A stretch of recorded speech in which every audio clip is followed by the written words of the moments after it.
ജനുവരി 20 ആഗോള സഭയിൽ വിശുദ്ധ സെബസ്ത്യാനോസ് പുണ്യവാളൻ്റെ തിരുനാളാണ്. എപ്പോഴെങ്കിലും നമ്മൾ ഓർത്തിട്ടുണ്ടാ, ഡയോക്ലീഷ്യൻ എന്ന് പറയുന്ന ചക്രവർത്തിയുടെ സർവ്വസൈന്യാധിപൻ.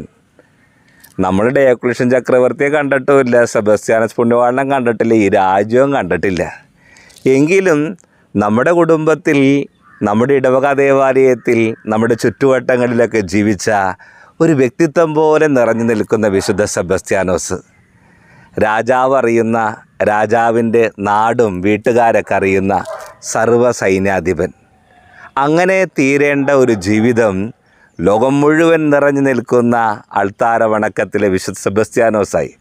ഒറ്റ കാര്യമുള്ളൂ, രാജാവിൻ്റെ പ്രീതിയൊക്കെ അനുസരിച്ച് ജീവിച്ച് സമ്പത്തിലും സൗകര്യത്തിലും സ്ഥാനമാനങ്ങളിലും നിറഞ്ഞു നിന്നാൽ ആ കാലഘട്ടത്തിൽ, ആ നാട്ടിൽ, ആ രാജാവിൻ്റെ കീഴിൽ ജീവിതം തീരുന്ന ഒരു ജീവിതമായി മാറേണ്ട സെബസ്ത്യാനോസ് എന്ന് പറയുന്ന വ്യക്തിയുടെ ജീവിതം വിശുദ്ധ സെബസ്ത്യാനോസ് ആയത്, വാടും പരിചയും ഉടയാടങ്ങളൊക്കെ ഡയോക്ലീഷ്യൻ ചക്രവർത്തിയുടെ കീഴിൽ വെച്ച് എല്ലാം നൽകുന്ന ദൈവത്തിലേക്ക് കണ്ണും ജീവിതവും ചേർത്ത് പിടിച്ചതുകൊണ്ടാണ് സെബസ്ത്യാനോസ് വിശുദ്ധ സെബസ്ത്യാനോസ് ആയത്.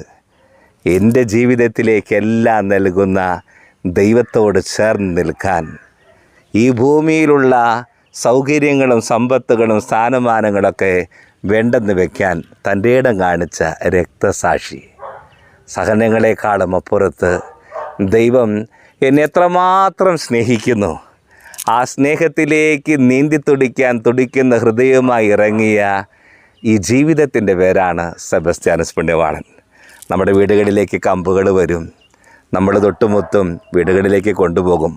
പകർച്ചവ്യാധികളിൽ നിന്ന് മാത്രമല്ല, ദൈവത്തിനകറ്റുന്ന എല്ലാ മേഖലകളിൽ നിന്നും ഞങ്ങളുടെ കുടുംബങ്ങളും മാറി നിന്ന് ദൈവസ്നേഹത്തിലേക്ക് കണ്ണുകൾ ഉയർത്താൻ, ഈശോയുടെ ജീവിതത്തിലേക്ക് ചേർന്ന് നിൽക്കാൻ, സെബസ്ത്യാനോസ് പുണ്യവാളനെ പോലെ ക്രിസ്തുവിന് വേണ്ടി ജീവിക്കാൻ, ക്രിസ്തുവിൻ്റെ ജീവിതത്തിലേക്ക് കുടുംബത്തെ വഴി നടത്താൻ, ഞങ്ങളുടെ വിശ്വാസ ജീവിതത്തെ ഞങ്ങൾക്ക് വേണ്ടി മാധ്യസ്ഥം വഹിക്കുന്ന സെബസ്ത്യാനോസിൻ്റെ വലിയ അനുഗ്രഹങ്ങൾ സ്വീകരിക്കാൻ ഞങ്ങളെയും ഞങ്ങളുടെ കുടുംബങ്ങളെയും, ഞങ്ങളുടെ ജീവിതത്തിൻ്റെ പകർച്ചവ്യാധികൾ, അസൂയായിരിക്കാം, അഹങ്കാരമായിരിക്കാം, മറ്റുള്ളവൻ്റെ ജീവിതത്തിൽ ഉന്നതി കാണുമ്പോഴുള്ള കണ്ണുകടിയായിരിക്കാം, എന്തോ ആകട്ടെ, ആ പകർച്ചവ്യാധികളൊക്കെ മാറ്റിവെച്ച് നല്ലതും നന്മയുള്ള കണ്ണുകളോടും ഹൃദയത്തോടും കൂടി ചുറ്റുവട്ടങ്ങളെ നോക്കാൻ, ക്രിസ്തുവിലേക്ക് കണ്ണുകൾ ഉയർത്താൻ സെബസ്ത്യാനോസ് പുണ്യവാളനിലൂടെ ദൈവം സമൃദ്ധമായി നമ്മളെ, നമ്മുടെ കുടുംബങ്ങളെ, നിയോഗങ്ങളെ സമൃദ്ധമായി അനുഗ്രഹിക്കട്ടെ.